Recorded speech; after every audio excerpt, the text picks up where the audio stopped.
ఈ మధ్య కాలంలో కురిసిన భారీ వర్షాలు, దానివల్ల సంభవించిన వరదల వల్ల రెండు తెలుగు రాష్ట్రాలను అల్లకొల్లానికి గురయ్యాయి. దారుణంగా దెబ్బతిన్నాయి రెండు రాష్ట్రాలు. పలు ప్రాంతాలు నీట మునిగాయి. పల్లెలు, పట్టణాలు అనే తేడా కూడా లేదు. నదులు, చెరువులు ఏకమయ్యాయి. జనావాసాలన్నీ జలమయమైపోయాయి. ప్రత్యేకించి రాజధాని అమరావతి ప్రాంతం మొత్తం నీట మునిగింది.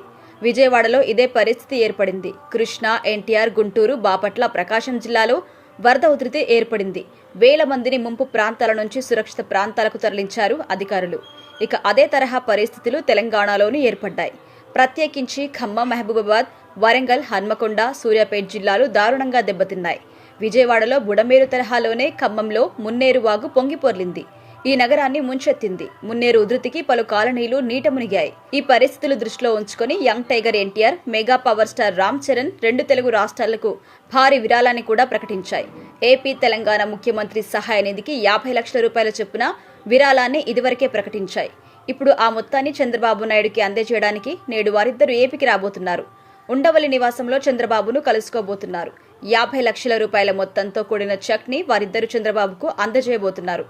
ఎన్టీఆర్ నటిస్తున్న తాజా సినిమా దేవర పార్ట్ 1 యాక్షన్ థ్రిల్లర్ గా తెరకెక్కుతోంది. అతని సరసన జాన్వీ కపూర్ హీరోయిన్ గా నటిస్తోంది. Saif Ali Khan, shine, Tom choco, Prakash Raj, Srikanth ఇతర కీలక పాత్రలు పోషిస్తున్నారు. కొరటాల శివ దర్శకుడు. యువసుధ ఆర్ట్స్, హీరో నందమూరి కళ్యాణ్ రామ్ కి చెందిన ఎన్టీఆర్ ఆర్ట్స్ సంయుక్తంగా ఈ సినిమా నిర్మిస్తున్నారు. ఇక ఈ నెల 27వ తేదీన విడుదల కాబోతోంది ఈ సినిమా దేవర. ఇటీవల ఈ సినిమా ట్రైలర్ కూడా గ్రాండ్ గా లాంచ్ అయింది. సినిమా సత్తాను చాటి చెప్పింది.